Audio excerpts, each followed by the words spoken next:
Well, here we are, 100 episodes. Thanks so much for sticking with me, for continuing to listen.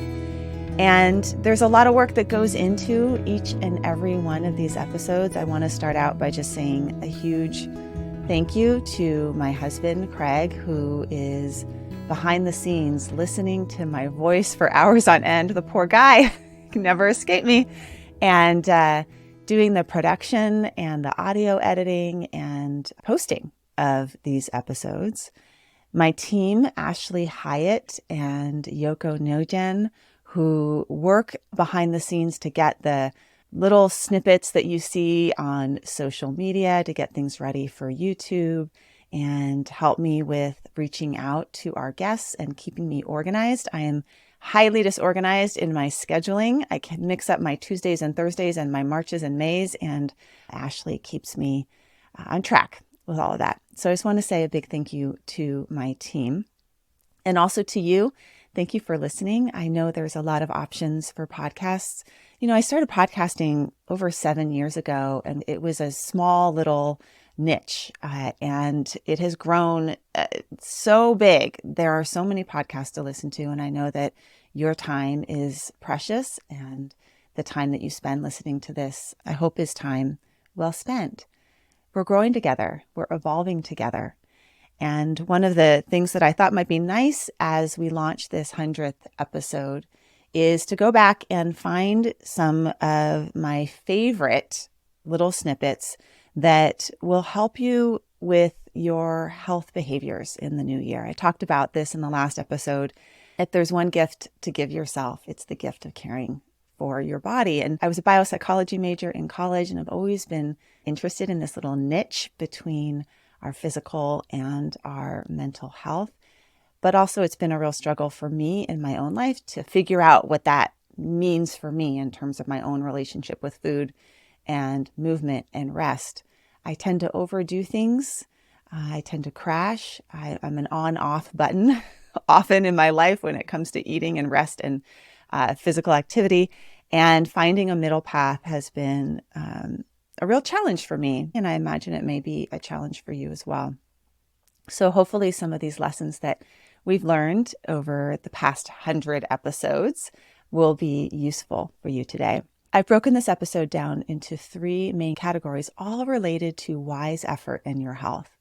The first is constructive rest. We'll talk a little bit about what that means, constructive rest, how you can do it, some ideas that you could use right away. The second is nutritious movement, which is not coined by me. That's Katy Bowman's term. And then the third is conscious consumption. Conscious consumption.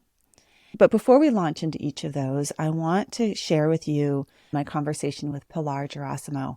I adore her concept of being a healthy deviant. I see myself as a healthy deviant. I'm trying to be more of a deviant as I age. I actually just got a book recommendation that's on my list of must-reads, which is The Courage to Be Disliked by Ishiro Kishimi. And in order to care for our bodies, it's going to require a little bit of deviance, a little bit of courage to be disliked. Let's listen to Pilar Gerasimo, the author of The Healthy Deviant. So the unhealthy default reality is basically just my term for our unhealthy society. And what I mean by it is that the so-called normal defaults, the things that are easy, accessible, automatic, path of least resistance, tend to be unhealthy choices or unhealthy options. And if you are willing to go along with the default choice, you'll just basically start declining in health and happiness over the course of your lifetime. And if you don't want to go along with the default and you want to make the healthier choice, you're actually going to have to go against the grain. You're going to have to go against the norms, and you'll have to go out of your way, probably spend more time, more energy, more money, more attention, and potentially risk social judgment from other people for being weird by getting away from that default. So as a deviant, as a healthy deviant, you're always a little outside the unhealthy default reality, but you're living in the midst of it constantly and surrounded by it. And it's always trying to suck you back in. And those are things like we all recognize as the problems of our day, like burnout and depression and anxiety, weight problems, skin problems, digestive problems, chronic pain, and so on. Lack of energy, lack of enthusiasm. What happens then is that the unhealthy default reality says, oh, you have a problem, Diana. You have fill in the blank, a rash, a weight problem, blah, blah, blah. Now I'm going to present you with a solution to that problem. And we all know how we get targeted by ads on the basis of whatever we've Googled recently or whatever age bracket we're in, our gender, our interests. So suddenly the unhealthy default reality is saying, for your problem, Diana, we present you with a solution. And it's typically an unhealthy default reality solution. I put the solution in quote marks because typically the solutions that are presented by the unhealthy default reality either don't work at all, they don't really acknowledge the root cause of the problem, they don't work for very long because they require energy and interventions that we can't sustain from a depleted place, or maybe even get started on from a depleted place, or they just simply run out of steam when we start getting, our demands of other being pulled in other directions. We lose track of the thing, we lose steam, we lose intention and awareness, and then suddenly we find ourselves back with the same or worse problem, and we're blaming ourselves on top of it for having failed. Like, we tried, we failed, it didn't work, and now we're looking for the next unhealthy default reality solution, another quick fix, another prescription or subscription or app or charm bracelet. And they often don't really get at the reality that most of us are living in ways that are unsustainable, largely unendurable. And so we are having to compensate all of the time. We end up in a downward spiral. I call it the vicious cycle of the unhealthy default reality. And it's really a setup for failure. So what happens is as we keep trying and keep failing and keep getting more and more depleted, and that's a condition I love to help people out of. I love to help them reframe and see that there is a way out. That way out is, in my mind, healthy deviance, and it's a virtuous cycle rather than a vicious one. But it's a radical reorienting of what we think of as the problem or our problem. And I think the biggest piece of that radical reorientation is realizing that it is not something that's wrong with you. This is something that's wrong with the culture that we're living in. And we are a living experiment, trying a way of living that's never been done before. And we're going to have to learn new skills to survive and thrive in this new era. Hi, I'm Dr. Diana Hill. Thank you so much for joining me with Your Life in Process. And if you want more, if you're interested in applying these processes to your daily life, join me at my membership, More Life in Process. At More Life in Process, you will get meditations for you to practice at home. You'll get extra bits from the episode that maybe got recorded after the fact. You're going to get PDFs and handouts, things that you can use to apply your daily practice to your life. And I can't wait to see you there. $5 a month, $50 for the year. You can go to yourlifeinprocess.com to sign up. So to practice wise effort in relationship to your health, practicing constructive rest and nutritious movement and conscious consumption, it's going to require you going against the grain a little bit, risking social judgment, but also looking at the context that you're in, how it's shaping the way in which you're taking care of your body, and having some self-compassion and psychological flexibility in order to evolve. I'm going to share with you a portion of the conversation I had with Emily Sandoz, who is an ACT researcher and has done a lot of research in the area of body image and eating. Also has worked a lot in the area of interbehaviorism, which is looking at how our behavior is shaped by and shapes our environment. I like what they have to say around starting where you are and resourcing yourself. Let's listen to Dr. Emily Sandoz. So one of the first things is kind of letting it be complicated and hard. We have a thing that I think every therapist gets taught as a rule, but that it often feels totally inactionable. And that's this idea of meeting the client where they're at. So if we're intervening on ourselves, we would say, like, first thing we have to do is meet ourselves where we're at. From this perspective, we'd say we can only start from where we actually are, like starting to iterate from where we're at, starting the evolution, knowing that we are not going to be able to see every step on the path from where we are from here. We can't always know what all the turns and shifts on the map are going to be. For me, what I'd try to support people doing is figuring out what the compass is, like less what the map is and more like what the compass is.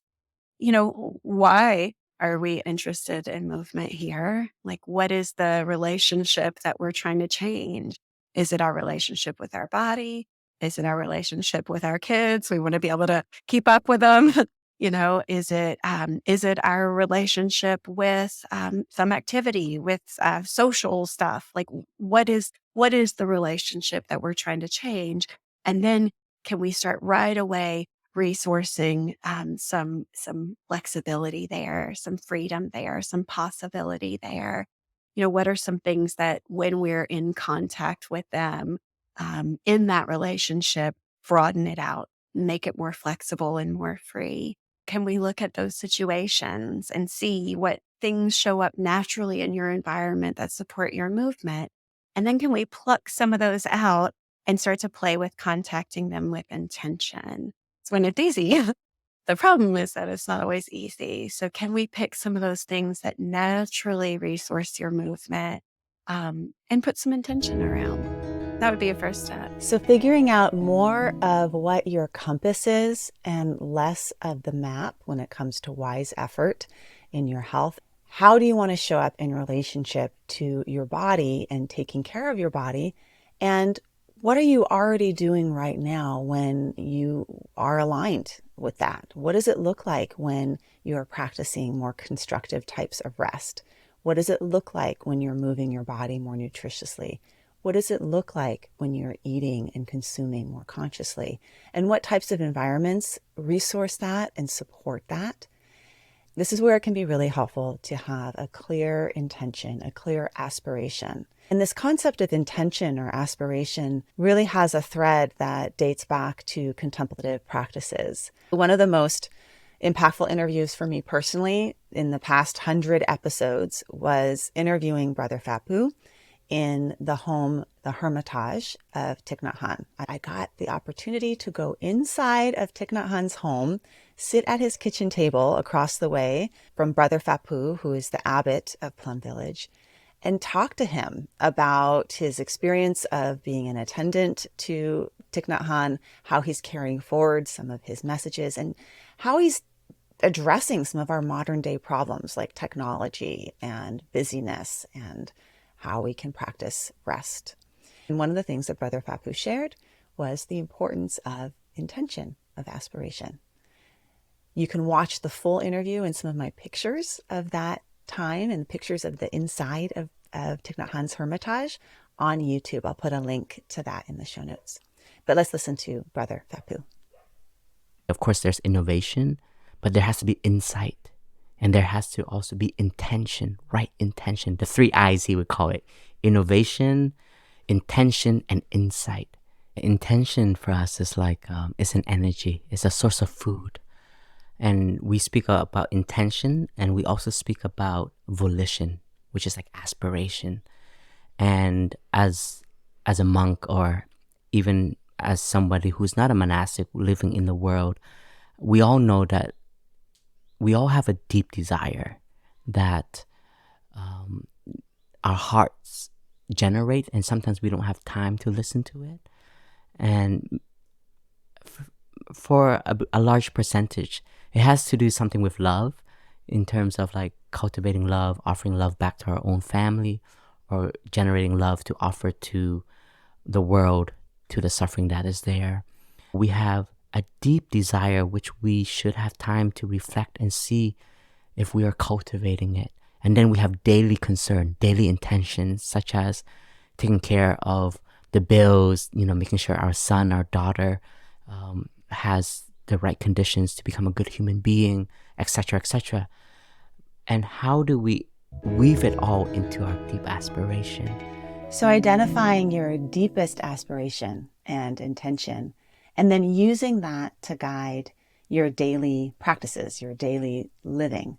When you have a clear sense of what your values are, as Brother Phap Huu said, it brings you vitality and energy into whatever you're doing. Knowing the values behind why you're moving your body helps you get the energy to get out of bed and go for that walk. Knowing the values why you are cooking dinner and choosing certain types of foods at the grocery store to feed your family helps you make that choice even when the unhealthy default reality is pushing you in another direction. And one of the values that's a newer one for me that I've been pursuing more, especially as I age, is a value of caring for my brain health. The health of our brain impacts our mood, our memory, our cognition as we age. It impacts how we see the world around us. And understanding the impact of rest, movement, and food on your brain health can be a motivating factor, because you can start to see pretty quickly when you get enough rest, or when you engage in physical activity, or when you eat well, how your mood shifts. I know for myself, if I'm in the worst mood when I wake up in the morning and I'm bratty towards my husband, if I go outside and go for a run, I will come back with a completely different mindset. And one of the folks that I've interviewed a couple of times is Kimberly Wilson. Not only was she a finalist in the Great British Bake Off, she is also a chartered psychologist that's written Unprocessed, which is about how processed food affects our mental health. And she's written How to Build a Healthy Brain.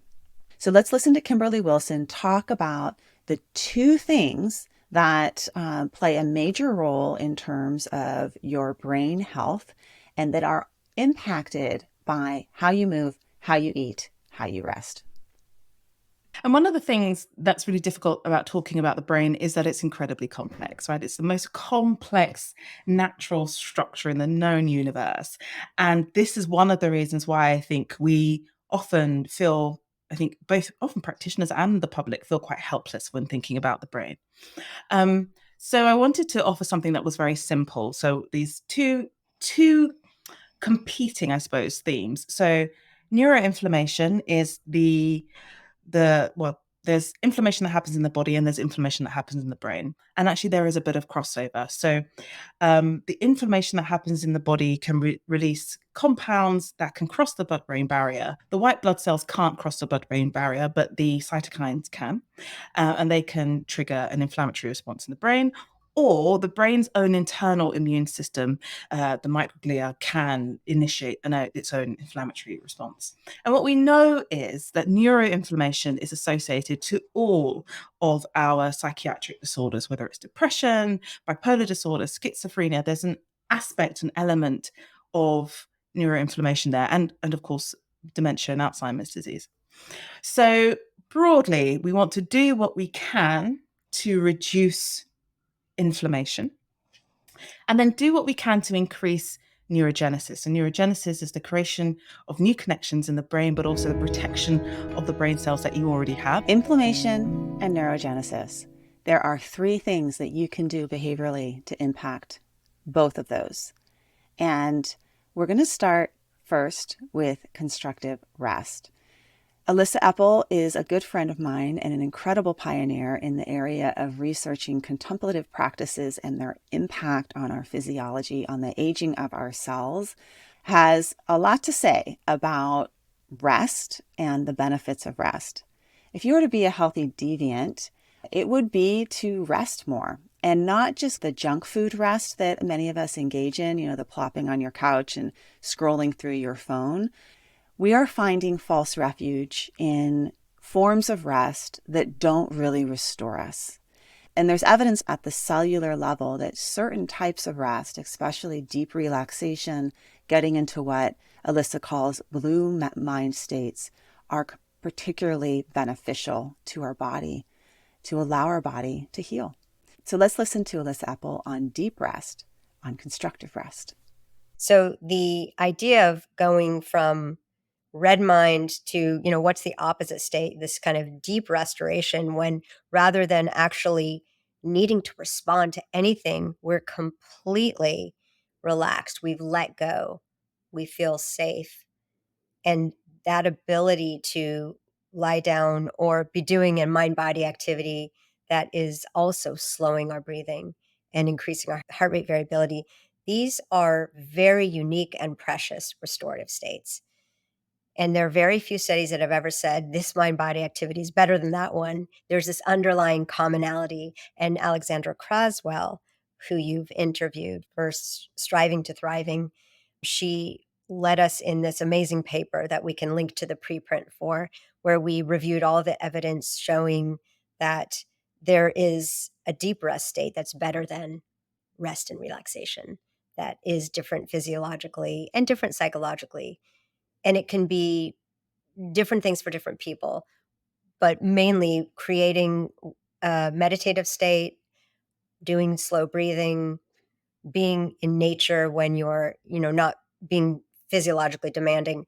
Those are all these kind of green blue mind states. It's so interesting because and someday I think you should go to Plum Village and look at the blood of the monastics there, because the way that they've built their day is fascinating. They wake up and they start with a meditation, and it's silent in the morning. So it's like continuing that sort of restorative state from the night before, from your sleep. You don't talk until you have breakfast, but then you have like your morning activities where you have a Dharma talk and your groups and all of that. But after lunch, they do something called total relaxation. And you go into this meditation hall. They have mats all lined up, and it's like an adult nap. You lie down on the mat, and for an hour, everyone does this total relaxation where you have a monastic that will guide you through this like really sweet, you're kind of in that daze of you're kind of halfway there, halfway not there, in between sleep and wakefulness. And then at the end, it's time that it's over, because the nun or the monk will start singing. And you're like, oh, I'm here. And then you come out, and that they do that every day at 2:00, Wow. which is the time when all of us could have an adult nap and probably do well. But I can feel, after I would get out of that total relaxation, the amount of energy and alertness that I would have for the afternoon. It was phenomenal. And then just the feeling refreshed, like everything was just fresh and alive and good. Yeah. So there is something to be said about this total relaxation or this blue mind state, but many of us don't feel like we have time for it. And we don't necessarily have communities that support it in the same way. How do you practice? What do you do to get into that state? Well, I'm just envious. I wish I could live there. Like, that perfectly describes what we know our body loves. And you described it so well, that prolonged shavasana, but in the right time of the day when our circadian rhythm is dipping and we want to digest. And that's, just the biologically seems like the most fitting and appropriate thing to do.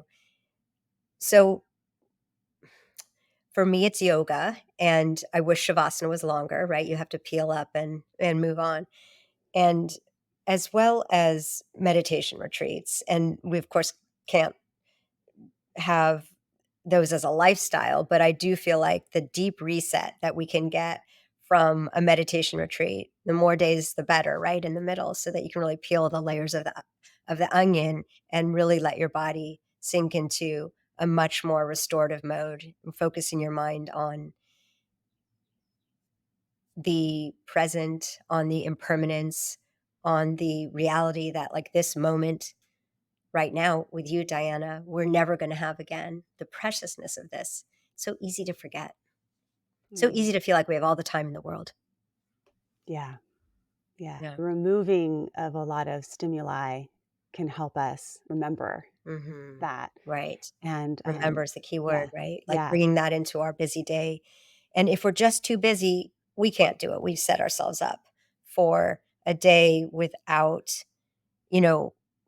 green or blue mind states, unless we have them on the bookends of the day. And I mean, I have days like that. Today's one of those days where my schedule is literally back to back, no breaks.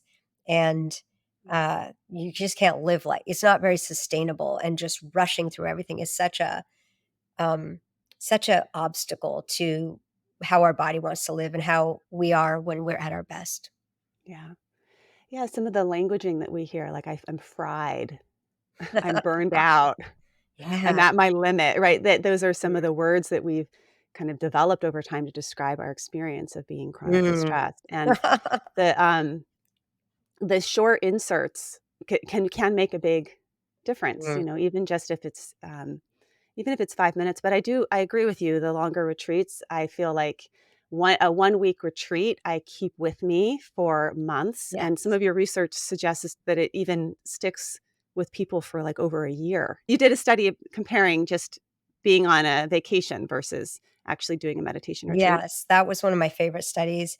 And that was at a retreat that Deepak Chopra used for his week-long transcendental or primordial sound meditation. So it was a concentrated meditation with a lot of more self-growth and yoga. And so, when we advertise, people are like, what is this real? Is this a scam? How can I get into the study? And so we did randomize people for a week to either experiencing the meditation training or being at the resort. No computers, no phones, no work. Everyone slept better and had great Ayurvedic food. So it was quite a big intervention. And at the end of the week, their scores had improved around 60%. I've never seen such dramatic changes in stress, depression, vitality. And that's what it can do for us. It's a huge reset. And then we looked at the gene expression in their cells, and that had also changed so dramatically. With machine learning, we could classify people correctly and determine whether the blood was from day one, they arrived from busy life, or the end of the retreat. We classified them over 90% with accuracy. So with over 90% accuracy, we could say this person just went through the retreat. Just all of the activity in our cells that is meant to defend ourselves from the environment, stress-related and immune-related, they just dropped dramatically. So that was beautiful. The differences really were 10 months later when we examined well-being again. And that's when we saw that there weren't identical patterns anymore of improvement. There was lasting or durable maintenance in the meditation group. So they were less depressed 10 months later. They didn't bounce back.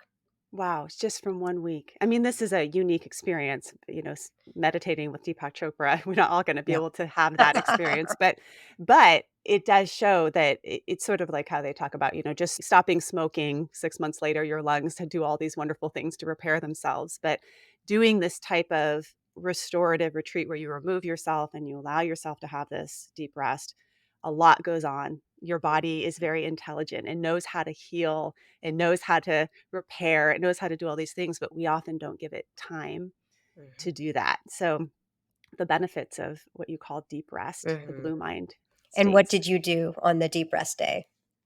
I did a total relaxation. I have an app that, for me, because I have such a conditioning now, that just listening to a total relaxation meditation, 24 minutes long, is good for me to get there. So I come down to, this is my office, but also my meditation space. I have a little place on the floor there I'm where so I happy lie to see down. that. Now I know. Yeah. I love the And corner, but now I know what you do there as well. It's yeah. beautiful. Yeah, and I have all my things, Yeah. right? I have the Palo Santo is the smell that gets me there. I have the particular mat that I like to lie on, and things like that are a lot of classical conditioning, which I think is important to get us there a little bit quicker in some ways, and my body remembers and it can get there pretty quickly. So that's what I did. It was a busy day, and honestly, because I was doing your 7 days, I was sort of locked in. I was like, okay, I'm going to figure out how to make this happen today. Perfect. And I carved out these 24 minutes. I made dinner, came down and did this, and then came back up to have dinner with my family. And it did feel different having had that little 24 minutes of deep rest. You point out the conditioning so beautifully with all the senses. And many meditation studies show that the physiological benefits they exist or they're much greater for the experienced meditators.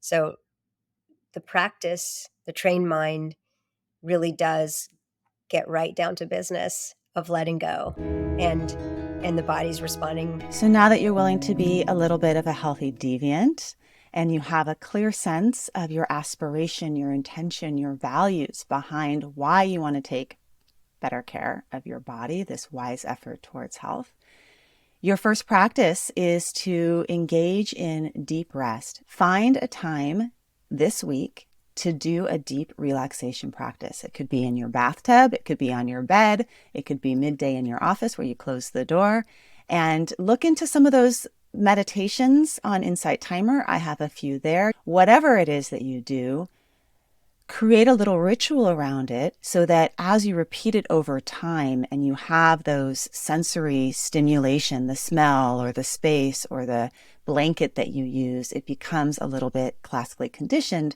for you to get there more quickly. We need deep rest, but I also talked about constructive rest, which would be more of like the little mini rest that you can put into your day. And one of the things that I find most helpful as a mini rest practice is breath work. I talked to Julie Kangas, who is a yoga instructor, but also researching yoga at UC San Diego, the benefits of yoga. She talked about 3 main benefits of yoga, one being that it's physical activity, another being that it develops mindfulness skills, and the third is this breath work that's incorporated into yoga and how it impacts your nervous system. Let's listen to Julie Kangas on breath, and I'll give you a little tip on how you can use breath as constructive rest. Okay, breath work. What would be a way we could bring some breath work into our day? So I was struck by noticing how difficult it was at the beginning of the pandemic, switching everything to being online, and that like my body got very fatigued. And I read an article that actually referred to it as Zoom apnea, that a lot of people, especially when there's like a little bit of a glitch or a delay, that people were actually like, you know, if you set them up with some type of a monitoring device, that people were holding their breath so often when they were like on Zoom or even just like on the computer working.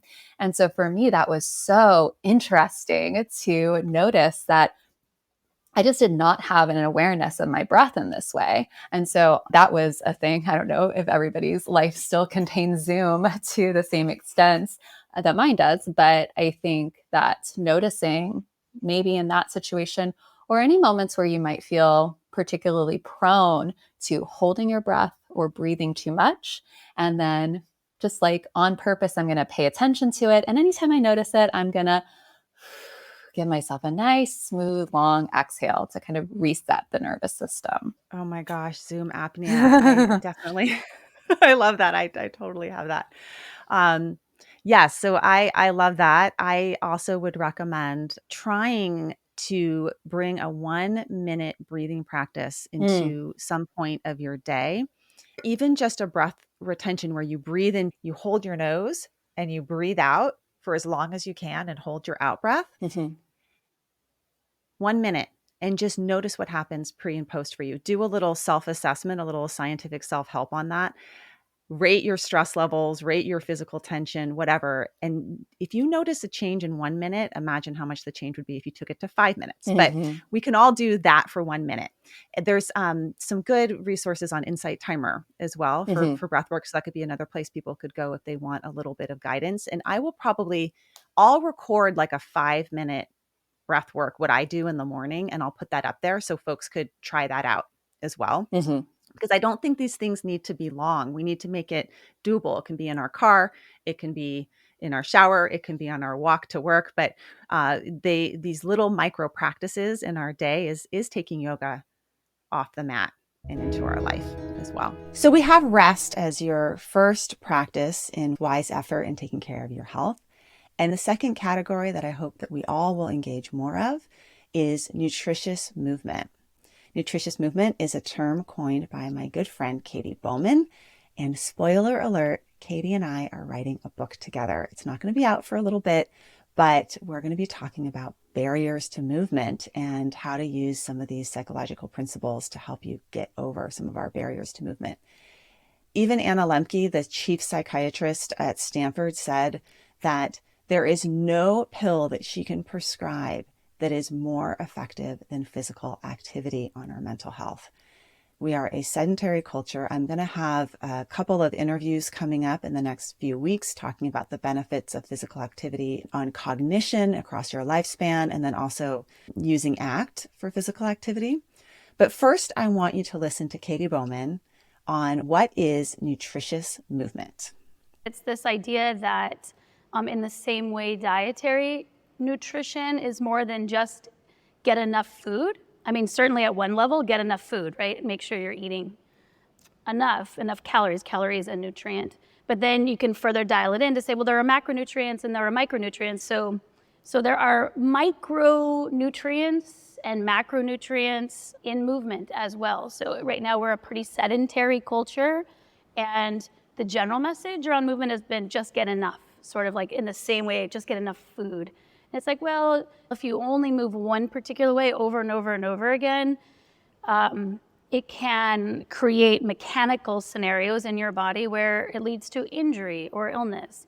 And so it's taking that framework of diet, food diet, and putting it onto movement to say you want to get enough, but you also want to get the right amounts for you of the different types of movement. And different types of movement really come down to be on the cellular level. A lot of us have sedentary spots within otherwise active bodies, and how to just nourish yourself well through movement. So we're always picking and choosing based on our value system. As I've learned, from you, we have this internal value system. And so how to look at it beyond fitness, beyond exercise, and look at it in a more nuanced way so that we can make sure that we are moving in the way that's making us as well as possible. In that interview, Katy and I were actually in Costa Rica together. She happened to be living there while I was on retreat there. She met me at Blue Spirit, and it's kind of a fun one to watch on YouTube because you see us moving about and doing all sorts of nutritious movement activities while we're doing the interview together. But I asked her about one really quick and easy nutritious movement practice that all of us could be engaging in, which is the head ramp. Our bodies are currently being shaped by technology, and this head ramp practice is one thing that you could do right here, right now, as you're listening to this, and that I hope that you repeatedly do throughout your day. Let's listen to Katy on the head ramp. Tech has had this, I think, unintended consequence of a particular shape. You can see it, right? And especially if you've been around for more than 30 years, you can see how quickly the shape is spreading to the point where if you go into a space, you'll just see so many bodies curved forward, looking down at any break in the day. If there's ever a downtime, like it's right to this shape. We can say it's right to the tech, but the way I look at it as a biomechanist, it's right to this shape. We're going to this shape again and again. Now, your tech does not operate because of that shape, right? It works just as fine with your body in a different shape. And so I created these stickers to go on your tech so that they are modifying your environment with a reminder, and it's an instructional reminder in a symbol form that says, oh, you're looking at this? Bring your head back, bring your head up. And it just goes right on the screen of your phone. It can go on the screen of your laptop. Yeah, right, there you go. As they were passing the stickers, I watched every person go. It is. I mean, we're so simple. I mean, our software is fairly. I mean, it's complex. It's complex, but it's old. And like it just takes such little bits to make a shift. And visual reminder, environmental modifiers are huge. So yeah, that's what it's for. And the head ramp. Teach us the head ramp. So what are we doing with the head ramp? What do we? Well, let me get. Do I have a phone? Yes, I have a phone. So. Just about the posture, and it's not just a phone, it's a reading posture, it's a knitting posture, it can be a driving, it's become really a ubiquitous posture. In the same way sitting at that 90-degree hip and knee has become ubiquitous, so is this, it's now called tech neck, but it used to be called dowager's hump, right? So it used to be a position, it's just been rebranded. It used to be a position that was associated with advanced age and some of the changes that come with tissue that has existed for a longer period of time, right? So it's a upper spine curls forward, so hyperkyphosis, and then the head is looking forward a little bit, and that creates hyperlordosis. So you've got too much of the upper back and too much curve in the neck. And so it is, I've got my phone out in front of me, it's the idea of taking your head and pulling it back and up towards the ceiling at the same time, which lengthens the back of the neck and reduces the thoracic and the cervical curve, both at the same time. The move is simple. The descriptions of it is long and cumbersome, but it's just doing this, right? It's backing up and lifting up with your head without lifting your chest. We want to keep the chest down and make sure that the motion is only coming from the head, and that will give you greater pull. Yeah. I think it was you, Katy, that told me that our head is like the weight of a bowling ball about.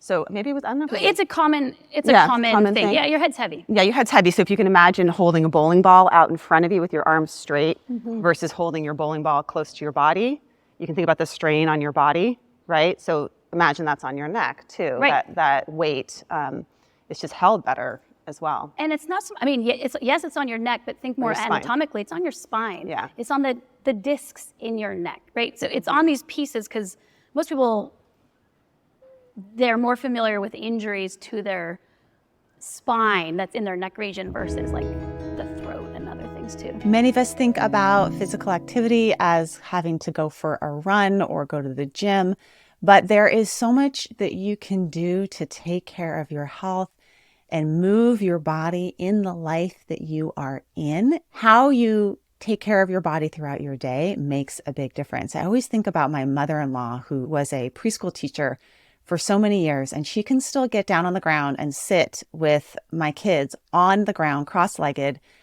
over the age of 75. Why? Because she did a lot of getting up and down from the ground her whole life. So one of the things that Julie Kangas suggested that we can do to bring more movement into our day is doing something called a counter pose, where if we're always moving our body in one direction, it's a good idea to have variation. Just like we talked about in terms of evolution, variation, selection, retention, your variation in terms of your movement is really, really good for your body. I remember a yoga instructor telling me a long time ago, use it so you won't lose it. Let's listen to Julie Kangas on the counter pose. We've talked about these three main components of yoga, the physical practice, the mental practice of mindfulness, and then the breath work practice. So first, a physical practice. What would be something that people could do today? I think like as far as like a movement practice, a thing that I really value and have learned from being a yoga teacher and actually like balancing a class is I've really learned about like the importance of like counter poses. So when you've been doing something a lot, to do the counter of it. And so that was such a revolutionary idea to me, even though it's pretty simple. So just noticing in my everyday life, when I'm sitting at a computer all day, I have my arms out in front of me, or I'm like slightly maybe like forward posture. It's just like, I need to do counter poses for the things that I'm spending so much time on my day in. So for me personally, that's just like chest openers and just like really doing a lot of time with the chest openers. And I see how useful that is for balancing out my body. And so I think that that would be kind of like a movement challenge that I would say is super useful for people. Notice the movements that you're doing all day long and on purpose spend time doing the opposite. So for many people, that is arms in front of you doing something. And so, just like extending the arms back, opening up the chest and like holding that was, I think, a really useful practice for me. So you're interlacing your fingers behind you. You're reaching your arms back and up, and you're opening up your chest. So doing a counter pose. I love that. We spend so much time forward. We need to move our arms back and open up. I think a related practice for me that I try and do on a regular basis that comes really from yoga as well is getting my feet above my head. So whether that's lying down with my legs up the wall when I'm reading books to my kids at the end of the day, sometimes in between clients, if I want to read a book or I want to leaf through something, I'm preparing for an interview, I'll lie down and put my legs on a couch with my knees bent and just lying on the floor with my knees bent on a couch. But it's sort of a counter pose because we spend so much time with our head above our feet. And can you spend a little more time with your feet above your head? And that there's all sorts of benefits to that and part of a balanced practice as well. So we've talked about constructive rest. We've talked about nutritious movement. And the third health practice that I hope that you will engage in is conscious eating, mindful eating, becoming more aware of your body, your relationship to the world around you as you're eating. So much of our unhealthy default reality is pushing us to become less aware, less conscious, and less connected to food where our food comes from, the practice of making food, even the impact of food on our body, how it feels in our body. I'm going to have Dr. Jed back on in the end of this month, end of January, to talk about his new book that's out called The Hunger Habit. But I've already talked to him a bit about the habits that we have around eating, as well as a different type of monitoring that we can use around our eating. So let's listen to Dr. Jed on conscious eating. So there are different types of tracking, and so the typical tracking that most people think of when it comes to food is calorie tracking. And so one thing we specifically don't do is emphasize calorie tracking, because we can kind of place all of our faith in something external, where an app says, oh, you should only eat X number of calories. And then we don't listen to our bodies. So I just want to highlight how that's actually not an emphasis that we have. These trackers are notoriously not very accurate. And more importantly, they actually take us into these disembodied experiences where we say, well, I don't feel that hungry, but my calorie tracker says I can eat 500 more calories, so I'm going to go for it. And so we really don't listen to the wisdom of our bodies. So the tracking that we do is really helping people pay attention to their bodies. So we start by helping people calibrate their awareness of their bodies. Often people live this disembodied existence. What's the James Joyce? There was a short story about in the Dubliners about this guy, Mr. Duffy. And I think there's a line in there that says Mr. Duffy lived a short distance from his body, And so many of us live these disembodied existences where we're kind of walking around and we're not paying attention to our body, whether we're ashamed of how we look or we just don't, it doesn't feel very good. So we don't want to feel it because it's unpleasant or whatever. So one thing we do in terms of tracking is we help people start to pay attention to what their bodies actually feel like. One thing that I learned in my clinic was that this actually blew me away, was that a lot of my patients have no idea what actual hunger feels like. I remember working with a group of people with binge eating disorder, and I just assumed everybody knew, when they were hungry. And they started uniformly, they were saying, no, when I crave, I eat. When I crave, I eat. And so they could crave food because they were hungry, or they could crave food because they were sad or lonely or bored or angry, or they just, any of these things. And so here, the other tracking we do is we help them start to differentiate what physiologic hunger actually feels. True hunger feels like as compared to psychological hunger, or, other terms are homeostatic hunger versus hedonic hunger. That hedonic hunger comes from emotions. So those are two aspects that we use to help people kind of track their direct experience. And then, and this is one of my favorite ways to work with this, is we help them track their food as they eat. And so I think of this as the pleasure plateau, where with each bite, I have people pay attention and ask themselves, is this better or worse than or the same as the last bite? And what we typically find is if we're just starting to eat something, whether it's the novelty or or we're hungry, a couple of bites and we're like, yeah, more. But eventually, like relatively quickly, and our stomach can lag behind this a little bit, but if we really pay attention, we start to, that pleasure starts to plateau and it levels out, where it's like, okay, it's about the same. And then we see that it can easily go off a cliff where we've overeaten and it just actually doesn't feel very good. So we have people track kind of in real time as they're eating, so they can really recalibrate what it feels like to stop eating when they're full, when they've had enough. And this type of tracking is basically returning people back to what they already did as children or young babies. Like when you're little, there's like a point where you're feeding a baby, you feed the baby. And then at some point the baby just starts turning its head away. Like you put the spoon in front of its face and it's like, I'm done. Like, I don't want any more. And so, as a parent, okay, stop putting the spoon in front of its face. But what happens over time, our food culture override those signals, whether it's override your hunger. The people with binge eating disorder that are coming in and saying, I don't know what hunger feels like. It's because they've been dieting a whole lot, which is part of the binge eating cycle. And part of dieting, in order to be a successful dieter, is you have to turn off hunger. You have to learn how to not listen to your hunger, override it.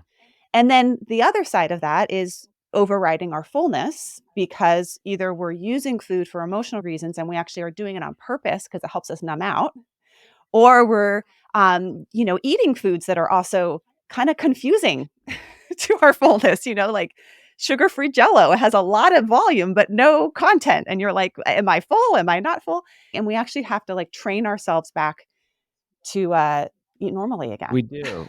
Basically. Yeah, we do. So sad. It is, and it's amazing because our bodies are so wise. We just don't listen to the wisdom of them.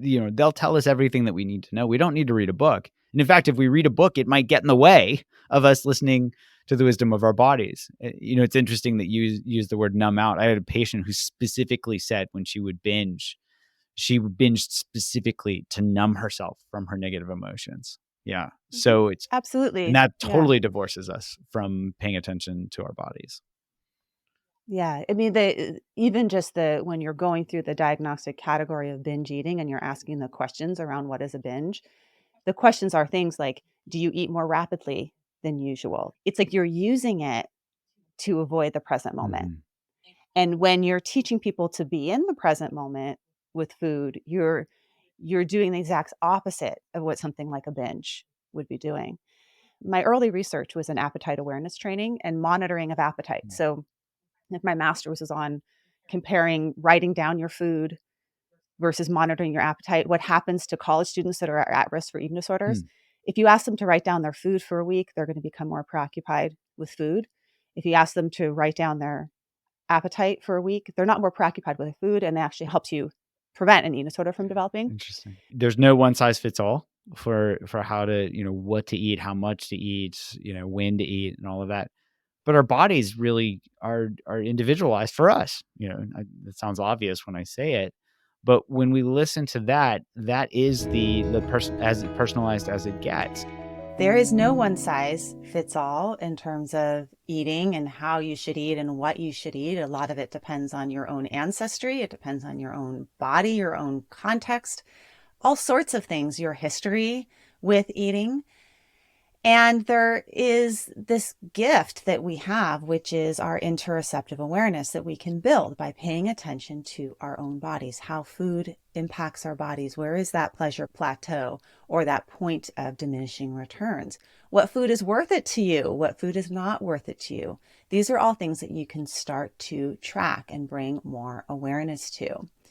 One practice that I like to give clients is the mindful eating practice of choosing one meal that they eat silently without distractions, where you pay attention to what you're eating, how it feels in your body, noticing that point where you may want to keep eating more, but your body is saying no. Also paying attention to where this food came from, bringing gratitude and appreciation to the farmer, the soil, the sun, the rain. There's a lovely little blessing that we say at the dinner table when we have a family meal together that I'll put in the show notes. This food is a gift of the whole universe, the sky, the sun, and much loving hard work. So we can remember that as we eat. Now, there's also some good science that there are certain types of food and nutrients that are beneficial for most of us. Things like omega-3s, the benefits of fiber and fresh foods, also the benefits of fermented foods.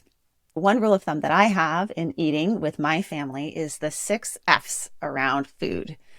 The first F is trying to get in fiber on a regular basis. Number 2, fermented foods. I always have something fermenting on my counter, whether it's sprouting something or making sourdough or making sauerkraut. The third F has to do with flexibility, not getting rigid around the type of foods that you are eating. The fourth F has to do with fats, eating fats that are good for your brain, things with DHA and EPA in them. So that includes fatty fish or algal oil. The fifth F has to do with fun. What is it that you enjoy eating? You're more likely to eat if you make it fun, if you enjoy cooking certain things, if you cook with friends or you cook with your kids. Or one of the things that brings me so much joy is getting a farm box every week that has all sorts of fun, new types of produce, things that maybe we don't usually cook with that I get to explore. So bringing fun into it. And the sixth F has to do with fullness, getting to know your hunger and fullness. It's oftentimes that fullness is a bit of a whisper, and you need to pay attention, close attention, bring mindfulness to that appetite signal. When we're talking about conscious consumption, we cannot leave out alcohol. Alcohol being the most popular drug in the United States. And I had an amazing conversation with David Nutt, who is a professor of neuropsychopharmacology and the director of the neuropsychopharmacology unit in the Division of Brain Sciences at the Imperial College in London. He's also the author of Drink. And in that episode, he goes into depth about the impact of alcohol on our brain and our body, as well as some really specific instructions around how to use alcohol more effectively. Wise effort with your alcohol use. Let's first listen to Dr. Nutt about the biophysiology of alcohol. So alcohol gets into the brain. Takes about 10 and 20 minutes to get to the stomach, depending on how much you eat. It gets into the brain, and as the levels rise, it starts to engage with the different neurotransmitters. And the first one it engages with is called GABA.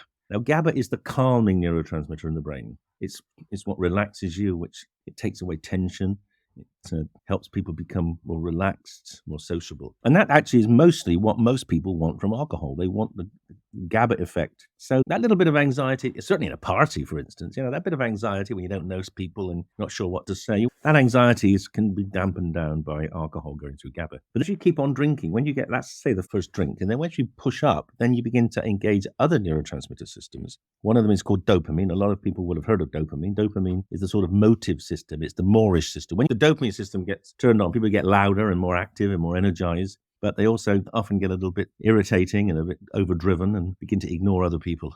And that probably is one of the transmitters which begins to drive the addictiveness of alcohol. It also releases endorphins, which is another feel-good chemical. Probably contributes to the disinhibition of alcohol. And then when you push it up again, when you get to about 4 or 5 drinks, when you're actually getting drunk, you're getting to a level where it's, you're perhaps twice the drink driving level in Britain, say 150 milligrams % of alcohol in the blood, then you start to block another transmitter, which is called glutamate. And glutamate is the transmitter that keeps you awake. It's the on switch of the brain. And blocking that switches your brain off. And that's when people start to have blackouts, amnesia. That's due to the fact that you need glutamate receptors to lay down memories. And if you block them, you can't lay down. And then you move towards anesthesia. And then eventually, if you block glutamate enough, well, you die because you need glutamate to turn on the respiratory centers of the brain to make them work. One of the things that I do at the end of most episodes on Your Life in Process is offer you a daily practice. It's at the end of the episode. Sometimes you won't always get there because I know we listen to 60% of these episodes. But if you do get there, I give a little summary, and I'm going to do that for today's episode as well. So stay tuned. But I give a little summary of the takeaways. And I also post those takeaways in a special PDF for the More Life in Process members, those of you that contribute to the show. Thank you so much. Appreciate you so much. You keep the show going. So appreciative of that. But these daily practices are great. I was just looking back over some of them, and they're great distillations of what we learn. And I made up a daily practice for the conversation that I had with Dr. Nutt because there was so much jam-packed into what we talked about with alcohol that I just needed, what are the bullet points here? What do we do? And this one is a rapid fire one, which sometimes I do at the end. So listen to this rapid fire of what you can do to be more effective with your alcohol use in your conscious consumption of alcohol. We learned that alcohol has widespread effects on your brain. It impacts multiple neurotransmitters, and 2 of the most powerful neurotransmitters in your brain, GABA and glutamate, which impact our sleeping, your thinking, your ability to lay down memories. And they work as a pair. They're often released together, but having opposite impacts. Alcohol also impacts your dopamine, your endorphins, serotonin. And unfortunately, as you use alcohol and it impacts these areas of your brain, it can impact your decision making. The recommended use of alcohol is 1 drink a day for women, 2 for men. But if you apply food standards, the safe amount is 1 drink per year. So drinking needs to be a conscious act so that you can make it a positive experience and not just this uncontrolled reflex. Here are 4 things you can try to help you be more conscious in your alcohol use and think before you drink. Number one, track your alcohol. You can use a phone app like Reframe or the Sunnyside app, or you can just keep a little note sections in your phone where you indicate when you've had an alcoholic beverage and just put a mark of whether it was worth it or not worth it to you. Number two, try and not drink alone. Stick with 1 to 2 drinks and don't open that second bottle of wine. If you open it, you're more likely to drink it. Number three, to help mitigate the physiological sort of hangover effect with alcohol, stay hydrated, drink with food, pace yourself. It takes about an hour and a half for alcohol to be processed. You could try a probiotic. Alcohol has an impact on your microbiome, and keeping a healthy microbiome may be important in terms of metabolizing your alcohol. I really like the tip around conjugates, which come from fermenting alcohol. They're not the only cause, but they do contribute to hangovers. So choosing out things like white wine, light rum, light beer. Finally, take a self-assessment. There is a screening assessment called the CAGE, and it's one that practitioners use to screen for possible alcohol problems. The CAGE just has 4 questions, and you give yourself a point if you answer yes to any of these. Have you ever felt like you should cut down on your drinking?